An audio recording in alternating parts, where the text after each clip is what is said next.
Good evening. This is breaking news that's sending shockwaves through Washington tonight. In a development that nobody saw coming, President Donald Trump has just revealed that his already controversial $200 million White House ballroom project is about to get significantly bigger than originally planned. When the President of the United States says a little bigger, as he told NBC News just hours ago, you know we're talking about something massive.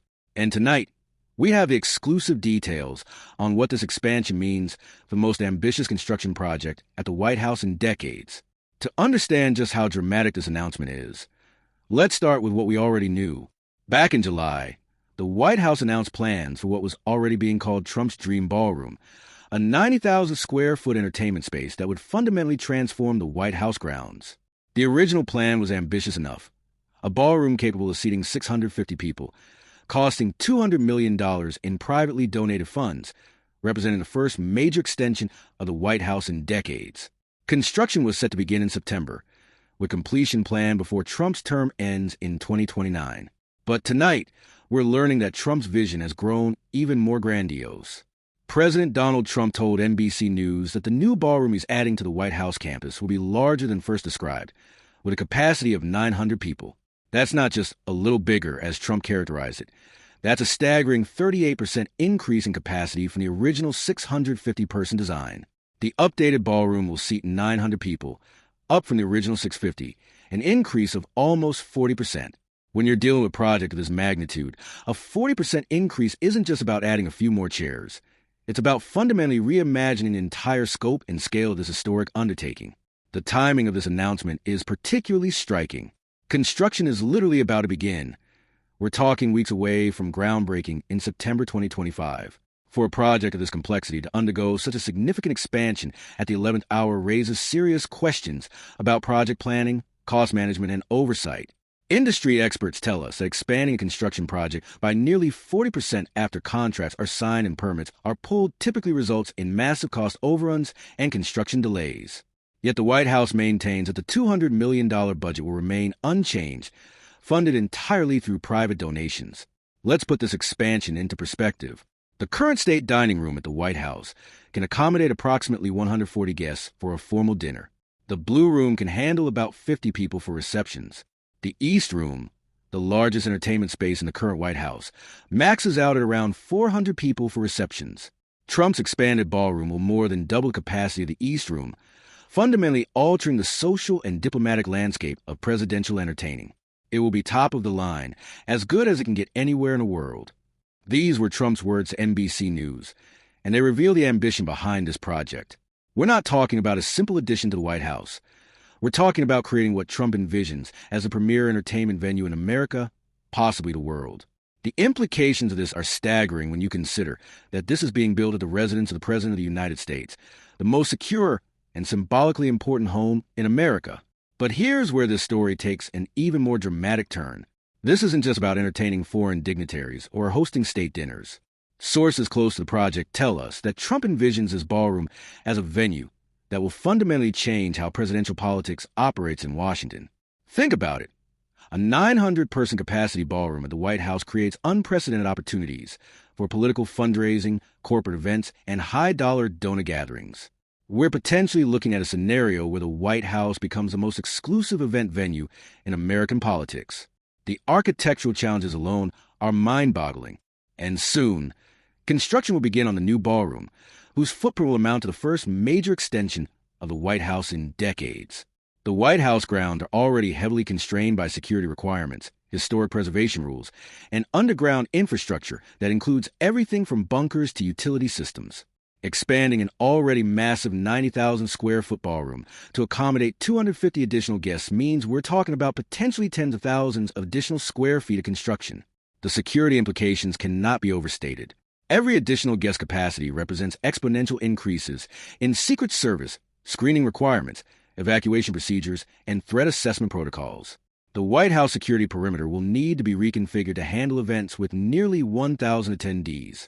We're talking about transforming the most secure residential compound in the world to accommodate what essentially amounts to convention-sized events. From a historical perspective, this expansion represents something unprecedented in American presidential history. After at least 15 years of talking about it, President Trump is building a ballroom at the White House. This has been Trump's obsession for over a decade, dating back to his first presidency, when he frequently complained about the limited entertainment capacity of the White House compared to his Mar-a-Lago resort. Now, in his second term, he's not just building his dream ballroom. He's supersizing beyond anything originally imagined. The financial questions surrounding this expansion are equally compelling. President Trump and other Patriot donors have generously committed to donating the funds necessary to build this approximately $200 million structure. But construction industry experts tell us that a 40% increase in capacity typically results in cost increases of 50% or more, especially when changes are made this late in the planning process. If the budget truly remains at $200 million despite this massive expansion, it raises questions about either the original cost estimates or the quality of materials and construction that will be used. The political ramifications of this announcement are reverberating through Washington tonight. Critics are already calling this Trump's palace project, arguing that it represents an inappropriate use of the White House grounds for personal and political purposes. Supporters counter that Trump is privately funding the entire project and that enhanced entertainment capacity serves legitimate diplomatic and political functions. But the timing of this expansion announcement, coming just as construction is about to begin, is fueling conspiracy theories about the true scope and cost of this project.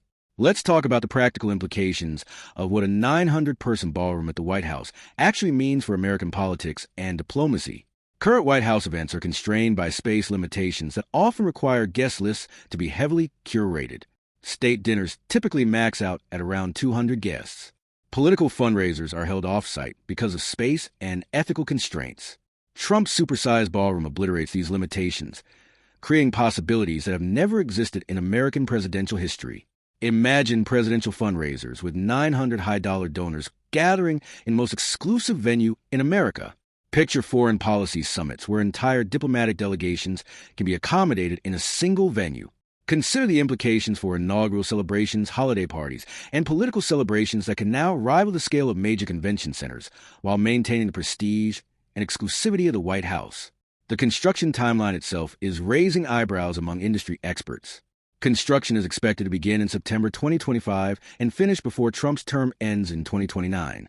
That's a 4-year window to complete what is essentially the construction of a major convention center on the White House grounds. Given the security requirements, historic preservation constraints, and the complexity of integrating new construction with existing White House infrastructure, many experts are questioning whether this timeline is realistic, especially with a 40% expansion announced at the last minute. The architectural details that have been released paint a picture of unprecedented luxury. BBC News described the proposed interior as being lavish, including chandeliers and ornate. We're talking about a venue that Trump promises will be as good as it can get anywhere in the world. Think about what that means. Marble from Italy, crystal chandeliers from France, gold fixtures, custom millwork, and entertainment technology that rivals the finest hotels and event spaces globally. All of this at the White House, funded by private donors whose identities may never be fully disclosed. The international implications are equally staggering.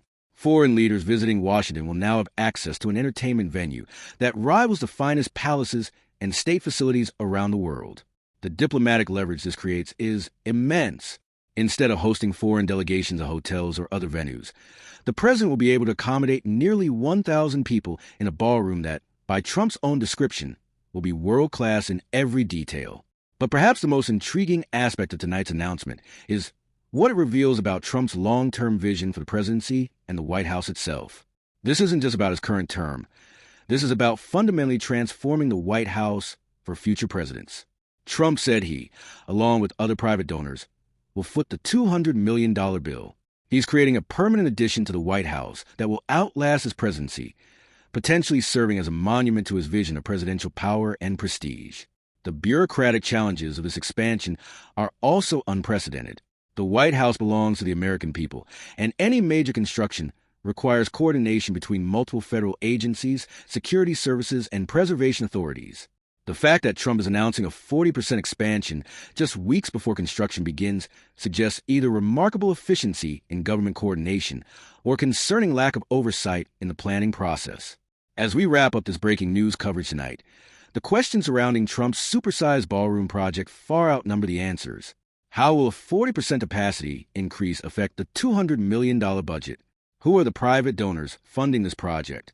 What are the long-term implications of creating a 900-person entertainment venue at the White House? How will security protocols accommodate events of this scale? And perhaps most importantly, what does this expansion reveal about Trump's vision for the presidency and the role of the White House in American political life? What we know for certain is that construction begins in just weeks, and by 2029, the White House will be home to what Trump promises will be the finest ballroom in the world, capable of entertaining 900 guests in unprecedented luxury. Whether this represents a visionary enhancement of America's most important residence or an inappropriate aggrandizement of presidential power will be debated long after the last chandelier is hung and the final marble tile is laid. This is a story that will continue developing over the next 4 years, and we'll be following every detail as Trump's $200 million dream ballroom becomes reality on the grounds of the White House. Stay with us as this story continues to develop.